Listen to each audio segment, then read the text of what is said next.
Vous écoutez un podcast cinéma du Centre des Arts d'Enghien-les-Bains. Bien, donc, ce film de 1943, tournage 43, sortie 44, donc pendant la guerre.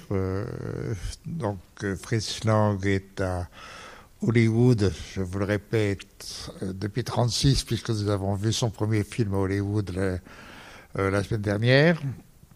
Et là, évidemment, en tant qu'Allemand, étant parti de l'Allemagne suite à l'arrivée d'Hitler en 1933, il participe d'une certaine façon, comme l'ont fait d'ailleurs la plupart des cinéastes étrangers réfugiés à Hollywood, que ce soit Jean Renoir, que ce soit Hitchcock, etc.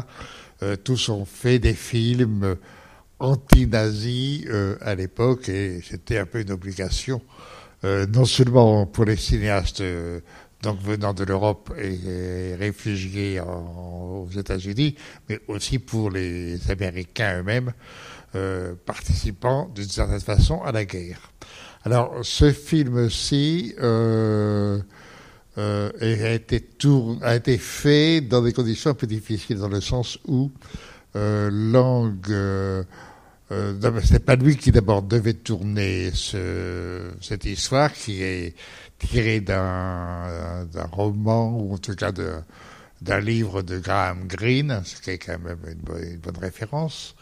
C'est un film un film noir, tout à fait de l'époque, complètement arbitraire sur le plan narratif, et sur le plan surtout de la vraisemblance, mais intéressant sur tout ce qu'il veut dire, ou tous les cas tout ce qu'il veut informer les spectateurs, et en particulier sur l'espionnage à Londres. Évidemment, à l'époque, on ne suppose pas une seconde que cela soit vrai. Il se trouve que quand même, quand on sait ce qui s'est passé, il y a eu en effet beaucoup d'espions nazis à Londres à cette époque-là. Donc ce n'est pas du tout une chose si invraisemblable que cela, et le film le dit sans vouloir être informatif, mais de toute façon, ce qu'il travaille, c'est une vérité de l'époque, une vérité d'un temps de guerre, où en effet la psychose de l'espionnage, que ce soit dans quelques pays que ce soit en Allemagne ou que ce soit en Angleterre à l'époque, est évidemment très développée. Donc le film va se travailler sur une psychose, et de psychose qui est quasiment une névrose. Lang, comme toujours, va au fond des choses, ou part de l'essentiel, puisque nous sommes dans une névrose ou une psychose, comme vous voudrez. Eh ben, allons-y au bout, et soyons carrément dedans, et non pas dehors. Donc on part d'un asile psychiatrique, on sort d'un asile psychiatrique, et nous avons affaire à un malade qui est soi-disant guéri, mais qui porte en lui toutes les possibilités des maladies mentales.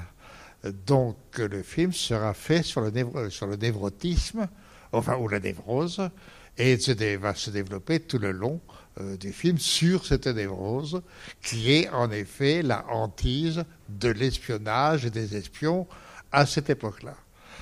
Évidemment, le film est tourné à Hollywood, d'accord, et il se passe à Londres, parce que c'est forcément à Londres et en même temps, tout ce qui est dit est vrai, les bombardements, tout cela est vrai. N'oubliez pas que nous sommes en 43-44, que les Allemands commencent à bombarder, non plus avec les avions, mais carrément avec les V2, les fameuses fusées qu'ils vont envoyer sur Angleterre à cette époque-là, et que il y a quand même une tension très forte, qui est quand même reproduite dans le film, mais d'une façon mentale, donc en assumant totalement et l'invraisemblance apparente, car il faut travailler sur cette invraisemblance.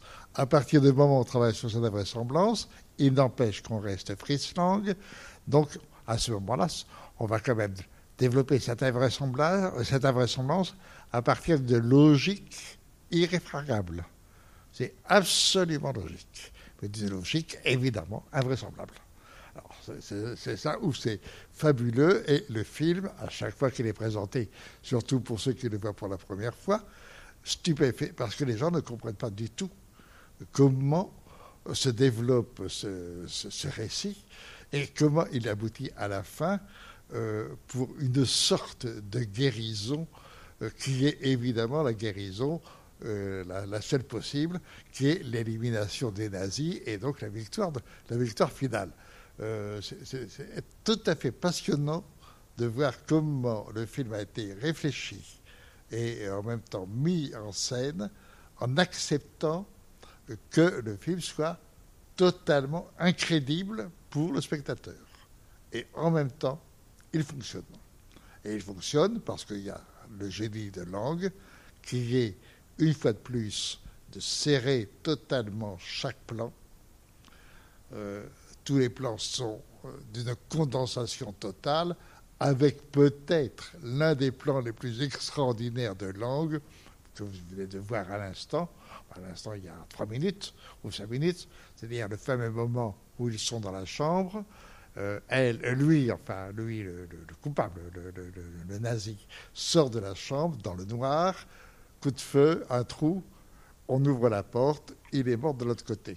Ça, on ne peut pas faire plus condensé que ça sur l'exécution du coupable. En 3 secondes, et par un jeu purement visuel, cinématographique, clarté, lumière, le noir absolu, un coup de feu sonore, un trou dans le noir, dans la porte, un trou qui laisse passer un tout petit jet de lumière, on ouvre la porte, le cadavre est derrière. Même Hitchcock aurait mis 3 plans pour faire ça. Et Lang, c'est un plan, point final. Et tout est fait comme ça dans le film. Tout est absolument serré. Mais évidemment, je répète, le récit peut vous sembler bizarre. Bon, alors maintenant, il y a encore tout ce qui est Fritz Lang, en particulier, puisque je viens de parler d'Hitchcock, la grande différence entre les deux, c'est que je ne sais pas si je l'ai déjà dit, mais enfin, si je ne l'ai pas dit, encore je vous le dis, sinon je le répète. Chez Lang, on travaille sur le 2. Chez Hitchcock, on travaille sur le 3. Hitchcock, c'est un suspense.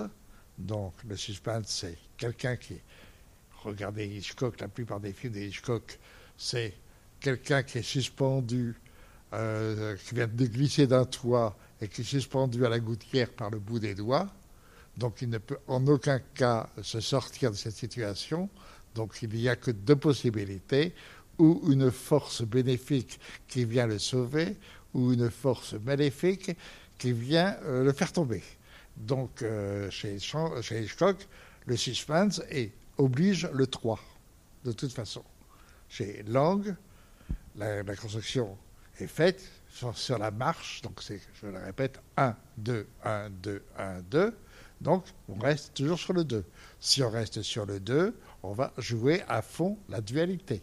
Donc, tout le film va se jouer sur constamment une dualité entre 1, 2, 1, 2, toujours. Alors, avec des doubles. Alors, le moment le plus net, c'est quand ils sont chez le tailleur et jouer à fond, alors ce qui est absolument insensé au point de vue décor, sur une immense glace qui fait qu'on croit que le tailleur est ce qu'on voit dans la glace, et d'un seul coup, on s'aperçoit que c'est en fait un miroir et que la boutique est de l'autre côté, du côté des spectateurs, et dans ce coup, on rentre. Et vous avez là un dédoublement. Et chaque personnage est en fait exposé à être dédoublé. Qui est qui? Et donc, puisqu'on est dans un film de policier ou en tous les cas ici l'espionnage, ce qui revient au même. En effet, on a ce jeu de tout film ou de toute recherche policière, c'est qui est l'autre, qui est donc le double ou qui est l'autre. Chercher l'autre. Donc l'autre étant évidemment plus intéressant lorsque c'est un double. Donc à ce moment-là, on joue la multiplicité des doubles et des dualités. Et tout le film fonctionne sur ce jeu-là. Vous avez déjà au départ une dualité magnifique, c'est l'aveugle qui n'est pas aveugle. Donc déjà une dualité qui est filmée de cette façon-là. Il arrive admirablement aveugle, puis d'un seul coup on s'aperçoit que le regard change et qu'il n'est pas aveugle. Et donc à ce moment-là, qui est-il, etc. Et tout se joue comme ça. Le seul personnage qui n'est pas double, c'est notre malade. Et notre malade, parce que justement, il est malade. Donc il n'a pas le temps d'être double, mais il est pris toujours en double pour les autres, constamment.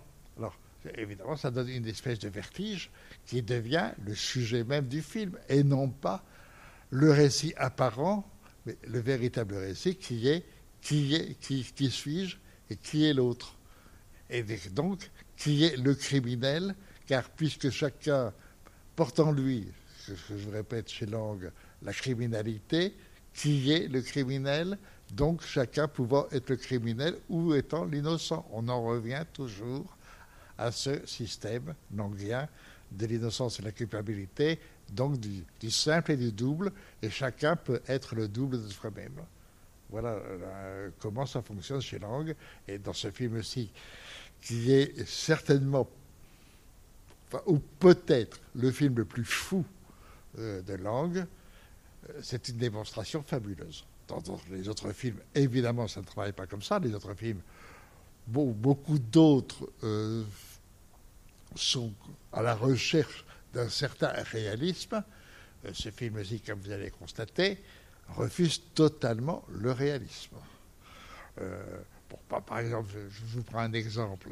Lorsqu'on va chercher, on retourne sur le lieu du bombardement qui a tué l'aveugle. Donc à ce moment-là, vous avez un grand trou, parce que la bombe est tombée. Donc vous avez quand même le résultat. Vous avez un grand trou. Et on cherche tout, et on trouve en effet tous les éléments qui prouvent que tout ça est bien vrai. Donc on vérifie, on est dans la police, et il faut toujours les preuves. Donc on trouve les preuves, la chaussure, le vêtement, la veste, etc. Et puis ensuite le gâteau, donc il n'y a pas de problème. Seulement, on n'a pas retrouvé qu'est-ce qui était dans le gâteau. Alors on cherche partout, et on cherche en bas. Et évidemment, il y a un petit oiseau qui trédaille dans une cheminée, et ça ne pouvait être qu'en haut. Et donc, à ce moment-là, on va en haut, et on monte en haut, etc. Tout est fait sur des jeux comme ça d'espace, et de rapports constamment de l'imaginaire des lieux, et en même temps aussi des espaces, étant donné qu'on travaille sur des bases fondamentales, le bas, le haut, la gauche, la droite, etc., qui sont des jeux qui, en effet, aussi, dans le système policier, fonctionnent. Le système policier est obligé de repérer tous les détails et en même temps l'exactitude des espaces. Pourquoi à droite, pourquoi à gauche, d'où vient-il, etc.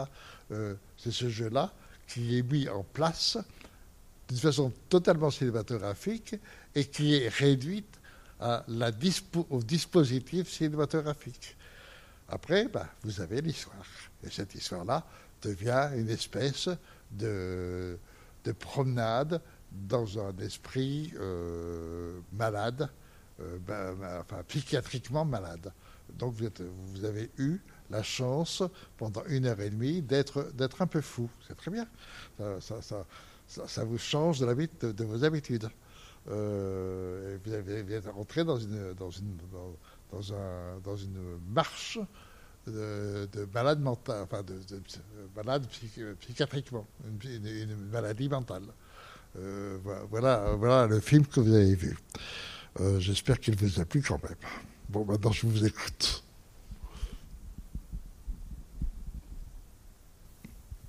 Bon.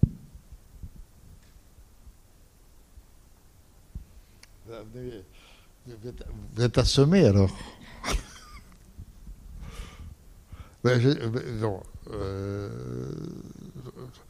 Oui, voilà, une dame. Voilà. Moi, j'ai pas vraiment compris qu'il était malade, en fait, parce que j'ai compris qu'on l'avait mis en asile. Que quoi J'ai pas vraiment compris qu'il était malade psychiatriquement. On l'a mis dans un asile. Au départ, on le dit. Il sort d'un hôpital psychiatrique. Au bout de 2 ans, il est soi-disant guéri. Voilà. Oui, mais j'avais compris qu'il avait été placé là, non pas parce qu'il était malade, mais qu'il avait, enfin, comment dire, il a aidé sa femme à mourir, en fait, c'est ça. Oui, c'est-à-dire que on laisse justement. Bon, oui. Nous sommes chez Lang. D'emblée, il y a une possibilité qu'il soit coupable, mais il y a aussi une possibilité qu'il soit innocent, donc qu'il soit malade. Voilà. Déjà, vous avez une dualité d'emblée. Donc c'est pas clair. C'est pas clair. Et ça ne veut surtout pas l'être. Et en plus, le thème du film, puisque c'est Comment le deuxième thème du film, c'est tout de même l'espionnage. Donc effectivement, c'est le thème du double.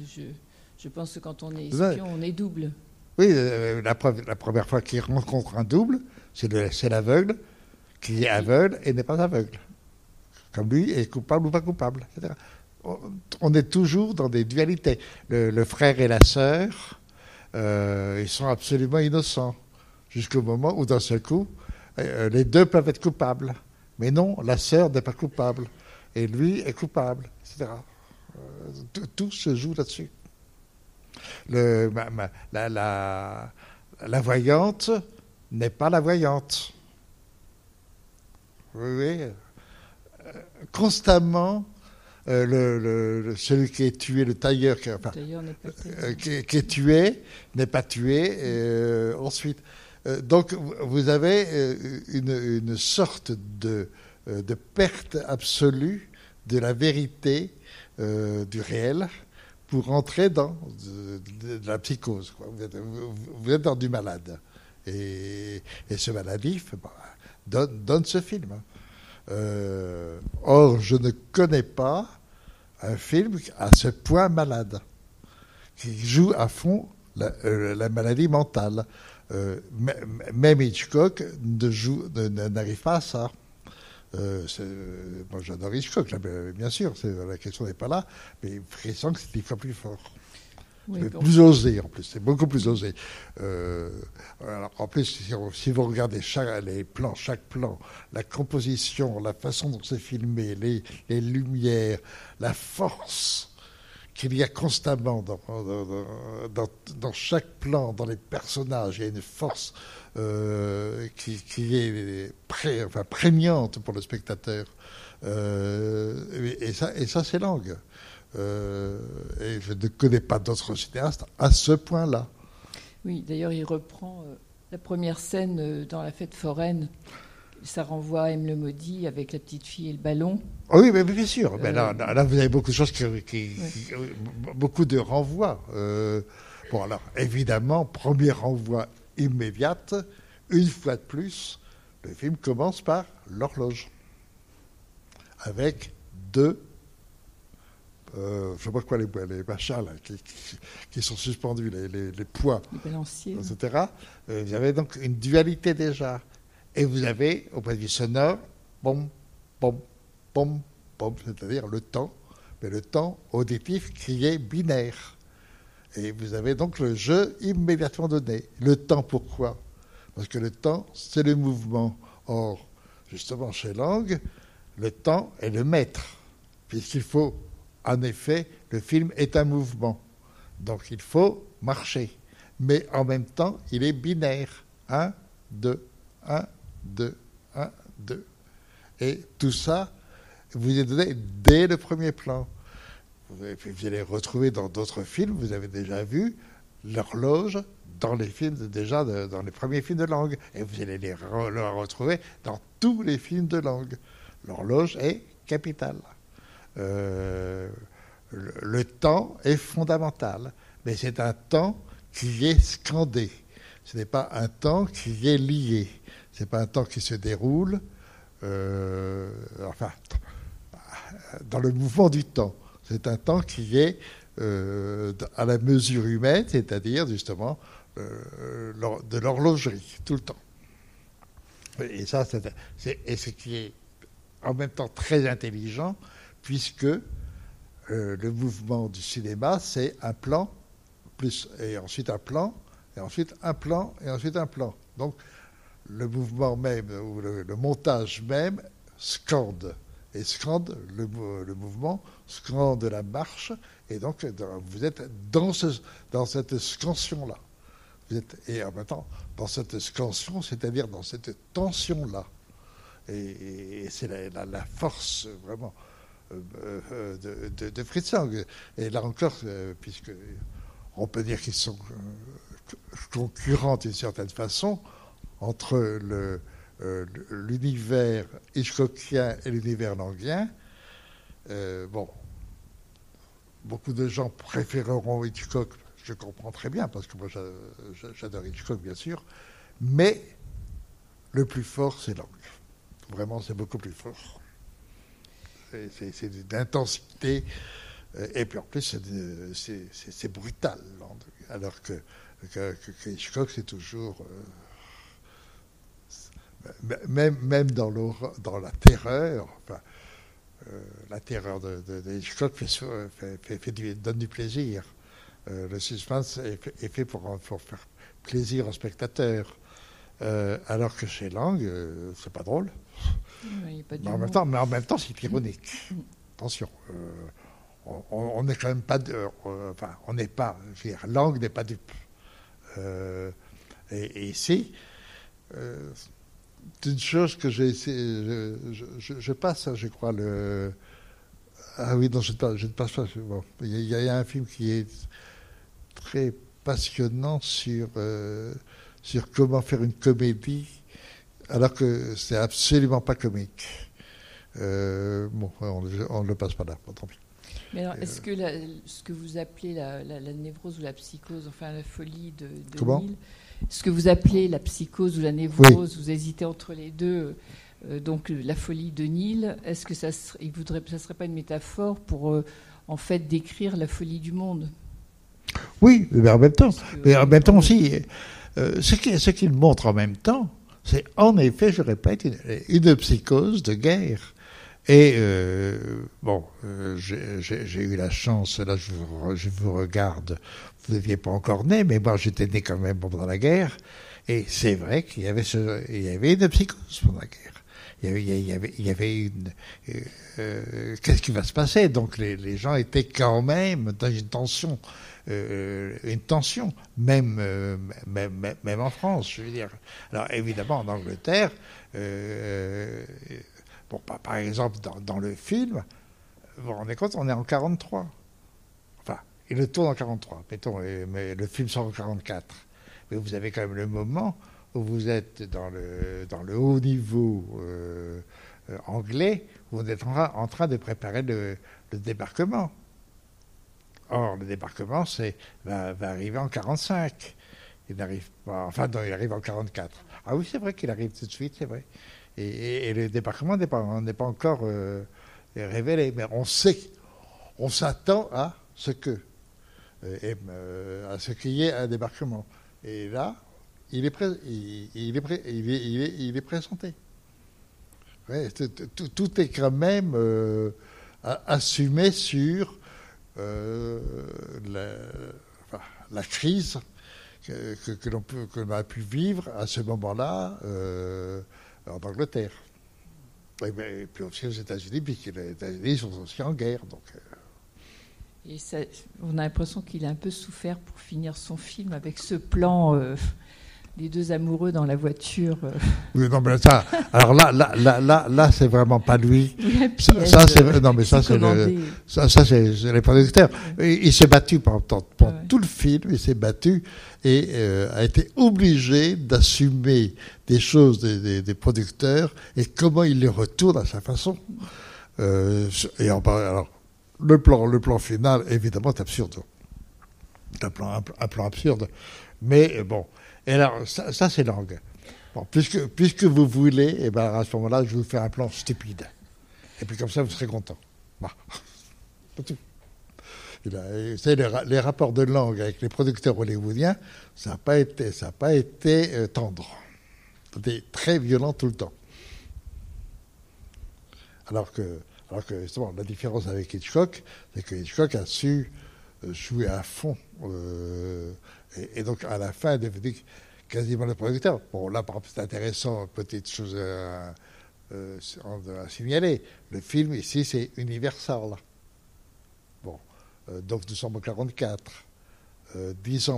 15 ans plus tard, Hitchcock va devenir le cinéaste d'Universal et d'une certaine façon, avec Vertigo et surtout avec La mort aux trousses et Les oiseaux, va devenir quasiment le maître d'Universal. C'est intéressant de voir qu'autant Lang s'est toujours battu avec la production et à la fin, il en aura tellement marre qu'en 1957, il va quitter définitivement Hollywood, alors que Hitchcock, à la fin, il est devenu le maître d'Hollywood. Enfin, en tout cas, le maître de l'Universal. Ouais, c'est intéressant aussi de voir des choses comme ça et de voir que Lang, en fait, s'est tout le temps battu pour son cinéma et il s'est heurté à beaucoup de difficultés. Et ce film-là est passionnant pour ça parce que il y a un très bon historien du cinéma qui s'appelle Bernard Schist et qui a fait un livre sur Lang et il explique bien comment, pour ce film-là, quasiment, Lang était obligé de se battre presque phrase par phrase, quoi. Pour imposer. Et finalement, la seule façon d'imposer, c'est par l'image. C'est pour ça que le film est passionnant à regarder sur la façon dont chaque plan est construit visuellement. À tout niveau, c'est remarquable. Et même les acteurs sont remarquables dedans. Sur une façon de jouer qui est toujours expressive, non pas par la façon de jouer, mais par la façon dont c'est mis en scène. Et c'est l'expression vient de là, la force. Comment ? Ah ben en plus, un peu expressionniste, il est même totalement expressionniste. Les références à l'expressionnisme sont quand même nombreuses dans le film, très très nombreuses. Mais on ne peut pas non plus dire... et n'oubliez pas qu'Hitchcock a quand même commencé 2 ans à Berlin au moment de l'expressionnisme. Donc il a appris aussi le cinéma dans et par l'expressionnisme à Berlin. Donc il y a aussi de l'expressionnisme, mais ce n'est pas le même expressionnisme. Celui de Lang, c'est vraiment l'expressionnisme germanique, c'est-à-dire noir, blanc, c'est-à-dire obligatoirement une dualité qui ne peut que se combattre. Et là, c'est très net. C'est pour ça que le plan dont je vous parlais là, de la chambre, le noir, le trou, donc la balle, qui fait un trou, qui fait passer la lumière, et à ce moment-là, la lumière revient quand on ouvre la porte, et qu'à ce moment-là, le mâle a été tué. Bon, on ne peut pas faire plus expressionniste que ça. Mais c'est dans l'expression formelle. Tout le temps, mais tout le temps. Tous les jeux de lumière sont magnifiques. Et la façon dont, par exemple, le policier à la fin est toujours lui dominé dans le noir, mais un noir positif et non pas un noir négatif, enfin, alors que le frère, celui qui sera dit être le chef des nazis, au départ est toujours plutôt en blanc ou en clair, etc. C'est-à-dire que là encore, vous avez une inversion totale. Le policier, le bon, est noir, et l'autre est plutôt blanc ou en tous les cas très clair, etc. Bon, amusez-vous à voir tous les jeux que Lang vous propose dans sa construction. Oui, je vous en prie. Oui, par rapport à ce que vous disiez sur les difficultés de Lang à faire son film et sur le fait que, quelque part, c'était une obligation pour lui de faire un film dans ces conditions-là, je me demandais si, justement, le personnage de Rémi Land, c'était pas aussi une représentation de lui-même. C'est-à-dire qu'en fait, le film débute avec la pendule, comme si, en fait, pendant un certain temps, son temps à lui s'était arrêté, et que tout à coup, il se remettait en marche dans des circonstances un peu folles, et que, quelque part, il parlait effectivement de son rapport à Hollywood, qui était un peu contrasté, et dans lequel, du coup, il dit, effectivement, je vais retourner l'occasion qui m'est faite de m'exprimer, même si c'est dans des circonstances un peu compliquées. Et je pensais à ça aussi par rapport aussi à ce qu'il dit à un moment donné de la sœur, là, Ilfeu, qui à un moment donné veut aller à la police pour dénoncer les choses. Et il lui dit non, n'y allez pas, vous êtes étrangère, on vous relâchera pas. Comme si en fait sa situation d'Allemand le rendait là aussi en situation de possiblement coupable. Absolument. Mais il avait aussi l'attention quand même, parce que chez Lang, il va au bout. Il avait quand même l'intention au début de faire que la sœur aussi était un peu nazie, quoi. Et puis bon, il a fallu qu'il fasse la concession. Et donc à la fin, vous avez ce plan ridicule dans la voiture. Donc elle a été blanchie totalement. Mais non, sinon, chez Lang, il n'y a pas de pilier. Enfin, je veux dire, on va jusqu'au bout des choses. Oui, je crois que quelqu'un ne voulait pas. Non. En tout cas, je ne sais pas si je ne sais toujours pas si le film, au fond, vous a plu ou pas. Mais si vous le voyez pour la première fois et qu'il ne vous a peut-être pas plu, à mon avis, ayez le courage de le revoir une deuxième fois. Et alors là, vous verrez que vous allez y prendre du plaisir. C'est vraiment un film qui, au fond, est un film très fort. Bon. Oui. Bon. Je comprends pas ce que... Ah, je voulais parler, pardon. Je m'excuse. Non, on vous apporte le micro. Attendez. Je sais pas parler dans le micro. Et comment il faut interpréter la première scène quand il rentre dans la fête foraine? Il reçoit un ballon, une petite fille vient le chercher, puis après les enfants sont appelés pour aller chercher au trésor.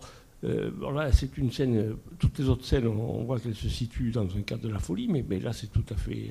C'est-à-dire que là, on joue d'un seul coup l'idée de normalité. Oui, d'un seul coup, il entre. N'oubliez pas qu'il est appelé.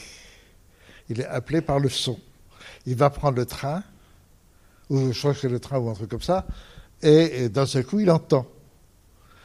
Et s'ouvre à lui une fête. Donc d'un seul coup, il rentre dans la normalité. S'il entre dans la normalité, immédiatement, il entre. Il y a une femme gentille qui est une caissière, enfin un truc comme ça, qui est très gentille. Et immédiatement, il y a des enfants qui sont là. Il y a tout le monde est gentil. Mais ce monde, comment ?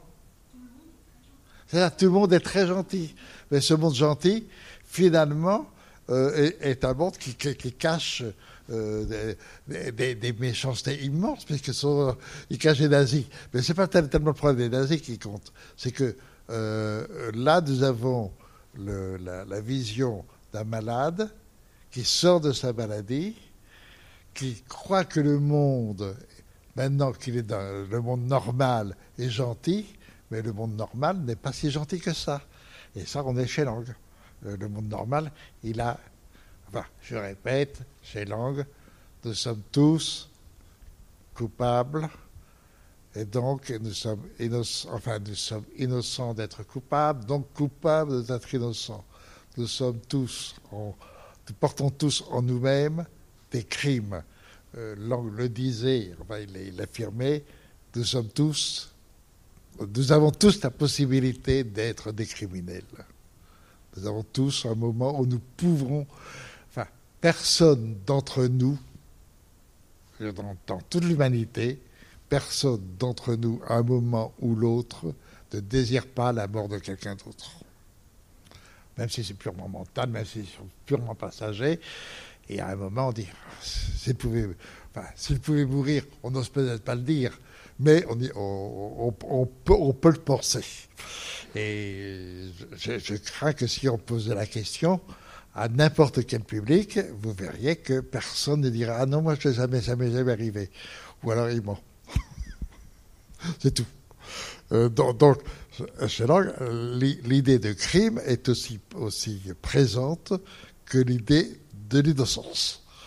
On est l'un ou l'autre. Une fois de plus, 1, 2. 1, 2. Tantôt à droite, tantôt à gauche.